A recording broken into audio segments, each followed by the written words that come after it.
Assalamualaikum warahmatullahi wabarakatuh. Jumpa lagi dengan saya di channel Penuh Kisah. Kali ini Mimin akan menceritakan tentang kisah Pak Sarman, seorang buruh tani yang sedang terhimpit susah ekonomi, melakukan jalan pintas dengan melakukan pesugihan.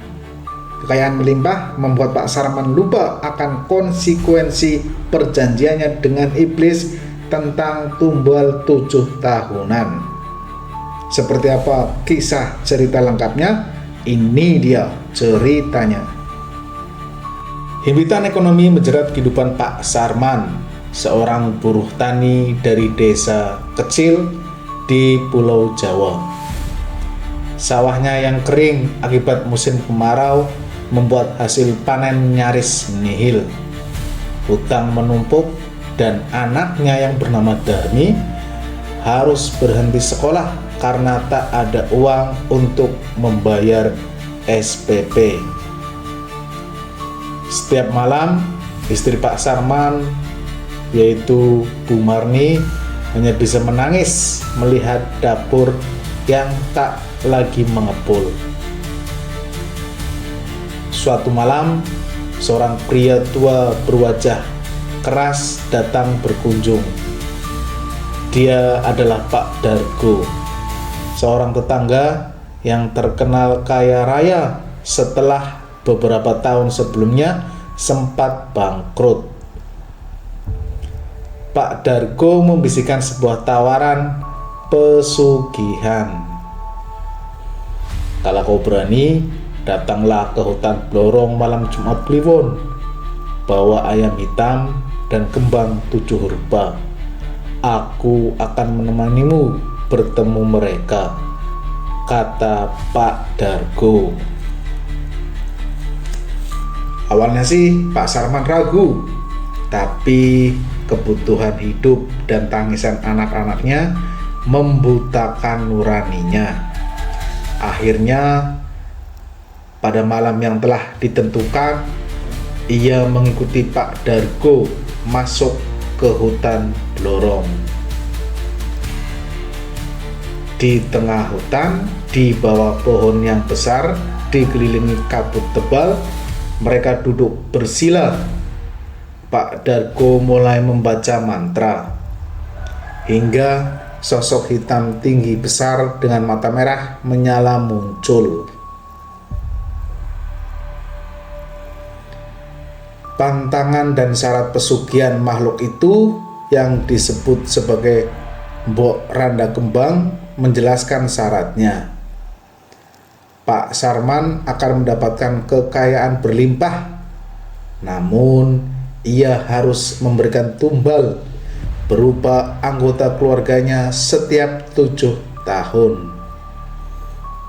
Selain itu, ia juga dilarang untuk makan daging ayam di malam Jumat, memakai pakaian berwarna merah di sekitar rumah, dan menceritakan perjanjiannya kepada siapapun. Tanpa berpikir panjang, Pak Sarman menyetujui semua pantangan dan menyerahkan tumbal pertama, yaitu seekor ayam hitam.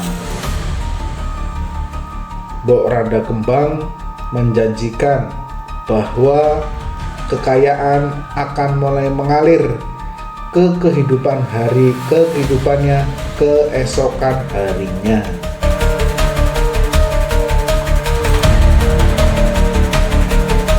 Beberapa hari berlalu, seorang kerabat jauh yang kaya raya tiba-tiba meninggal dunia dan mewariskan tanah yang luas kepada Pak Sarman.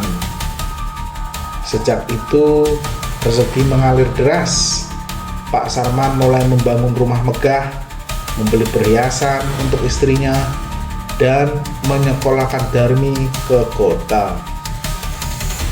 Namun, pantangan mulai terasa mencekam.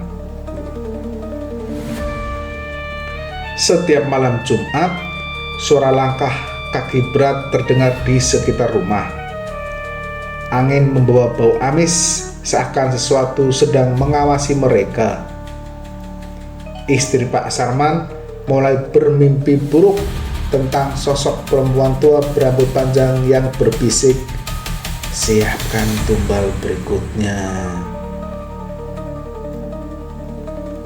7 tahun berlalu dengan cepat. Malam Jumat Kliwon, Mbok Randa Kembang kembali mendatangi Pak Sarman.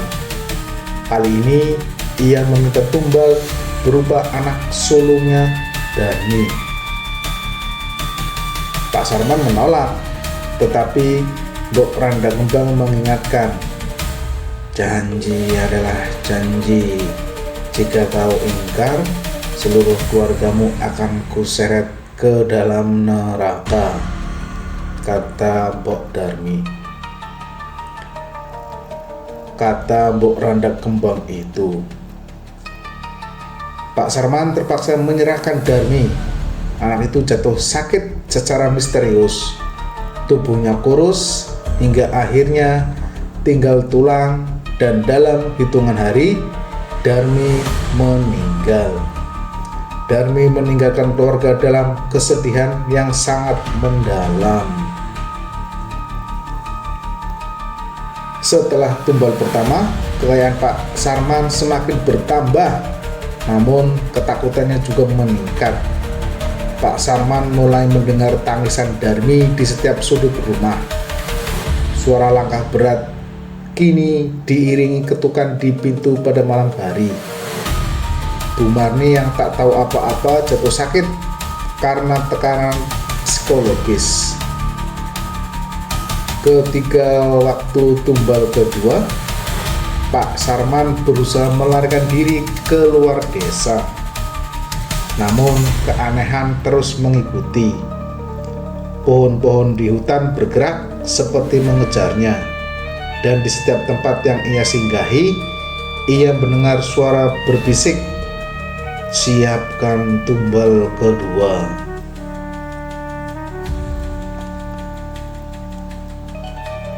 Pada malam Jumat Kliwon berikutnya, Mbok Randa Kembang mengambil seluruh keluarganya sebagai tumbal, dikarenakan Pak Sarman berusaha mengingkari janji.